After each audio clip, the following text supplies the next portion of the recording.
All right, so I got an unfortunate update here on the fight that we have been covering in Bessemer, Alabama, where their warehouse workers were trying to form what would have been the first Amazon union here in the United States. And we've been talking about this as sort of a proxy war for the labor movement as a whole in the United States.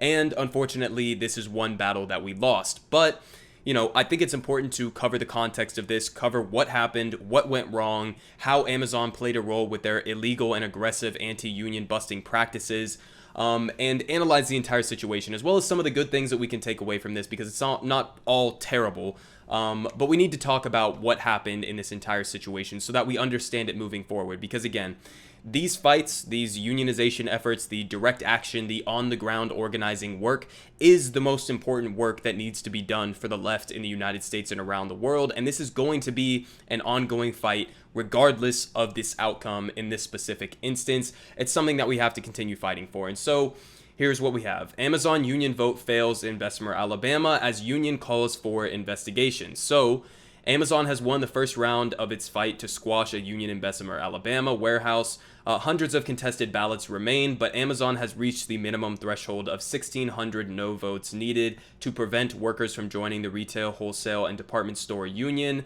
The public count of uncontested ballots has concluded at 1,700, 1,800 no votes to about 738 votes in favor.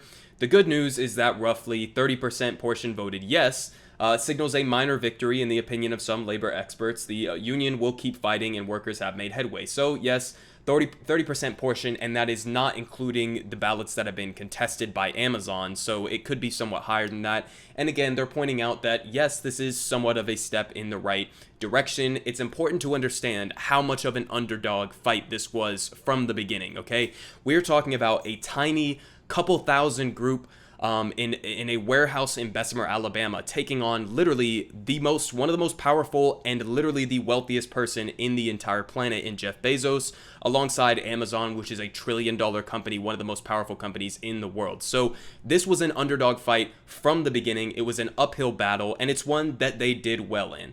So today, they continue, the union announced that it plans to ask the NLRB, the National Labor Relations Board, to overturn the results of the election, alleging that Amazon illegally created an atmosphere of confusion, coercion, and/or fear of reprisals, and thus interfered with the employees' freedom of choice. In a statement shared with Gizmodo, the RWDSU president, Stuart Applebaum, cited Amazon's mandatory lectures filled with mistruths and lies, anti-union ads that flooded the internet, and lying about union dues.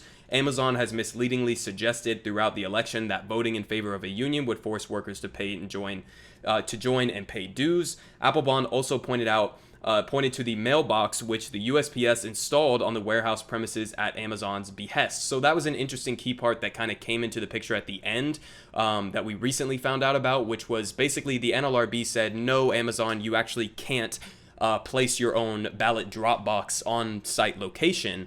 And Amazon apparently just completely ignored that request and had the USPS or pressured the USPS to install one anyways. And basically why that's bad is you don't want people to have to be pressured into casting their vote on Amazon's premises under their watch, because it puts workers in the position where they don't know, hey, is Amazon the one who's going to be looking at these votes, and they might know which way that I voted, and then there could be reprisals for that. So that's just one small piece of this that we found out recently, and it could be a way that they end up trying to fight back against these results and maybe trying to get another voter. I don't know what the actual process behind this is going to be, but it's going to take weeks in order to get through the litigation between the two sides on this to get an actual firm result. But all of these things that they point out in this piece are equally important. I mean, they talk about the anti-union ads that they were putting up. I mean, it was so pervasive and deep within this warehouse. I mean, it was to the extent that, they were putting up signs in the bathroom. They would force employees to go to these meetings where they were forced to listen to anti-union propaganda.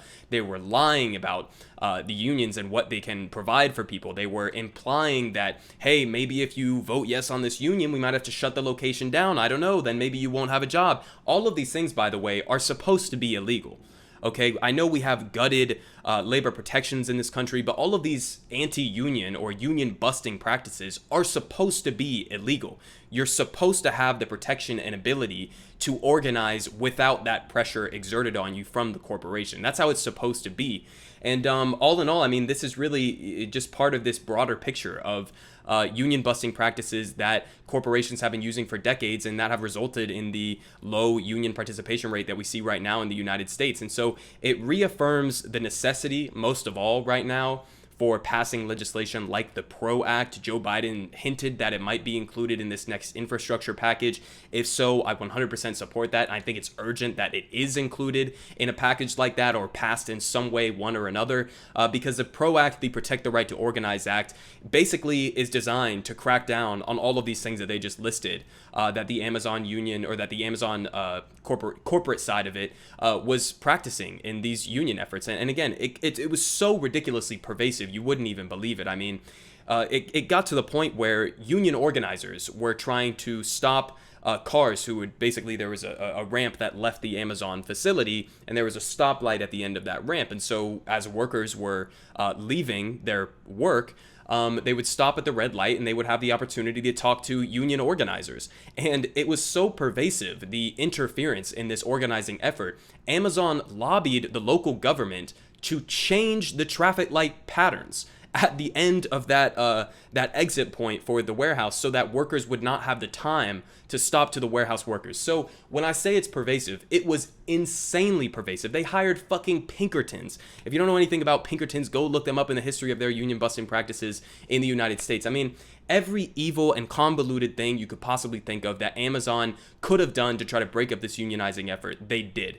And so I think that's one of the main things that we can take away from this is not in any way, shape, or form a condemnation or a failure of unions themselves, okay? Unions are verifiably proven to provide workers with better pay on average, better benefits on average. Unions are better for workers. They give workers the ability to have a voice and stand up and demand better working conditions, especially as we've seen over the duration of COVID, how blatant Amazon and other corporations have been forcing workers to work in unsafe conditions. So these are the types of things, these collective bargaining things that unions can give you the ability to fight for, are the way that you give workers powers under a capitalist system. This is the first step towards moving towards the kind of world that we support. And, again, I want to reaffirm that this isn't a failure of unions, okay? If anything, this just shows you how deep the rot is in our current system, that a corporation like Amazon, a $1 trillion corporation that is making billions of dollars in profit, is so terrified of one Amazon warehouse facility in Bessemer, Alabama, a couple thousand workers unionizing, that they would go to the extent that they did in order to break up this effort. It tells you how scared they are, and it tells you what the real power of unions is, because they wouldn't be fighting this hard if unions didn't work for workers. And so that's the main message that I want to get across with making this video. It sucks. I know that this is not good news. It's not the news that everybody wanted to hear, but the fight continues. Again, this isn't like presidential election cycles where you just pay attention once every 4 years. This is going to be an ongoing fight. There are going to be more unionization attempts at Amazon facilities, as well as all other manner and sorts of corporations. And that's the direction that we need to go. We need to not give up the fight, not slow down, because the momentum is in our favor. Let's pass legislation like the PRO Act, and let's get America unionized.